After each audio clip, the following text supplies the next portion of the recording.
Welcome to my YouTube channel. आज हमारा जो टॉपिक है ना वो परसेंटेज कंपोजिशन है।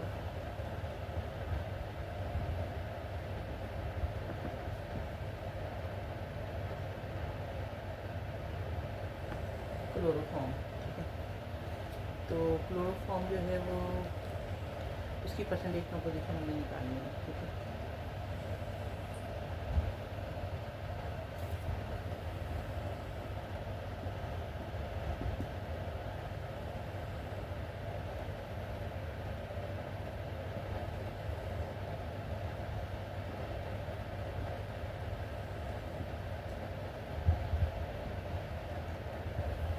जिसको ट्राइक्लोरोमीथेन भी कहते हैं, ठीक है। अब परसेंटेज कंपोजिशन में इसकी कैसे निकालनी है कि हमारे पास जो है वो कार्बन है, हाइड्रोजन है और क्लोरीन हमारे पास 3 है। कार्बन का हमारे पास जो है वो एटॉमिक मास होता है 12। हाइड्रोजन का हमारे पास होता है 1, एटम भी बनी है। क्लोरीन का हमारे पास एटॉमिक मास होता है 35.5, बट हमारे पास क्लोरीन के जो एटम है वो है 3। सही है। एटम क्लोरीन की 3 है, मास ये है, हाइड्रोजन का मास ये है, इसका मास ये है। 12 इंटू 1 इंटू 35.5 इंटू 3। तो हमारे पास टोटल जो है वो 12 प्लस 1 प्लस 106.5 आएगा, इसको इससे मल्टीप्लाई करने से, ठीक है। तो अब हमारे पास 119.5 टोटल मालिक्यूलर मास आ जाएगा।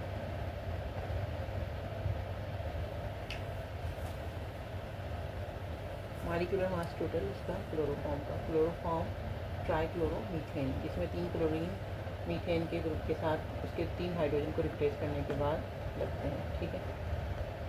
तो ट्राइक्लोरोमीथेन कहते हैं। तो अब इसमें परसेंटेज कंपोजिशन जो है उसका फार्मूला क्या है? एज यू नो से एटॉमिक मास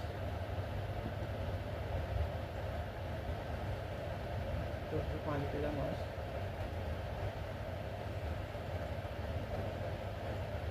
ठीक है। तो एटॉमिक मास के साथ multiply by number of atom,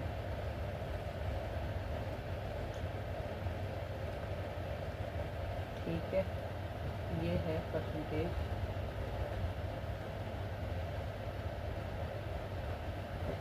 composition का फार्मूला।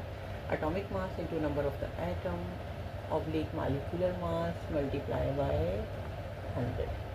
तो जो भी चीज़ें हमने इसमें पुट करनी होती है। बात क्लियर है यहाँ तक?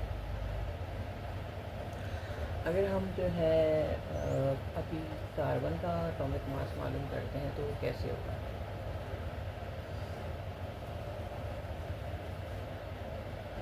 कार्बन का एटॉमिक मास कार्बन 12 है, कार्बन 1 अवेलेबल है, टोटल एटॉमिक मास 119.5 है, मल्टीप्लाई बाय 100 है, ठीक है। कार्बन का परसेंटेज कंपोजिशन अगर हम मालूम करते हैं तो इसमें आएगी हमारे पास परसेंटेज 10.4% आ जाए, ठीक है। कार्बन 10.4% है। अब अगर हम बात करते हैं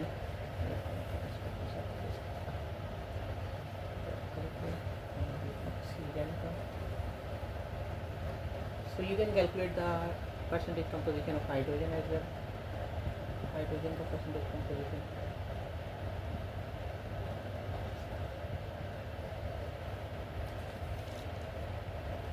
कैसे होगा? हाइड्रोजन हमारे पास 1.0 है, इसका मास है, और 119 जो है हमारे पास टोटल मॉलिक्यूल का मास है। एटम हमारे पास 1 था, तो इसकी परसेंटेज कंपोजिशन क्या आएगी? 0.84। ये यहाँ पे 0.84%, ठीक है। अब इसी तरह अगर हम क्लोरीन की बात करते हैं, क्लोरीन की परसेंटेज कंपोजिशन, तो क्लोरीन हमारे पास यहाँ पे क्लोरीन का टोटल एटॉमिक मास हमारे पास 106.5 है। या हम जो हमारा फार्मूला होता है उसमें हम इस तरह से भी क्लोज करके भी ओपन करके भी लिख सकते हैं, multiply by 3 divided by 119.5 multiply by 100, ठीक है। तो फिर हमारे पास क्या आएगा? क्लोरीन की परसेंटेज कंपोजिशन इन मॉलिक्यूल 89.12 आएगा, 89.12%, ठीक है। अब हमने किसी भी मालिक्यूल में उसकी इंडिविजुअल एटम की परसेंटेज कंपोजिशन जब निकालनी होती है कि उसके उसमें इंडिविजुअल एटम का हाउ मच कंपोजिशन प्रेजेंट है, यानी कि these are the out of 100 gram of the molecule how many gram of the each element is present in the molecule, how many gram of each element present, each element each component, ठीक है। ये percentage composition है। ये chloroform है, ट्राइक्लोरोमीथेन इसका, ये chloroform इसका जो बेहोश करने के लिए यूज़ होता है पेशेंट को, ये वो है। अब इसका ट्राइक्लोरोमीथेन इसका स्ट्रक्चर है, इसका फार्मूला ये है। तो इसमें हम मैंने इंडिविजुअल एटम की by mean of the percentage composition formula, यानी कि atomic mass into number of the atom divided by molecular mass into 100 के उसके फार्मूले के थ्रू मैंने इसका क्लोरोफॉर्म का, जिसमें कार्बन का, हाइड्रोजन का और क्लोरीन का मैंने परसेंटेज कंपोजिशन निकाल दिया है। तो यहाँ तक आपकी बात क्लियर है, आपका कॉन्सेप्ट क्लियर होना चाहिए कि किसी भी मालिक्यूल में उसके जितने एटमों की तादाद होती है, हमें by mass percentage composition of CH3 by mass के थ्रू हमने परसेंटेज कंपोजिशन निकालनी होती है। और हमें एक मास मालूम होना चाहिए, और सेकेंडली हमें पता होना चाहिए कि मालिक्यूल में एटम की तादाद कितनी है।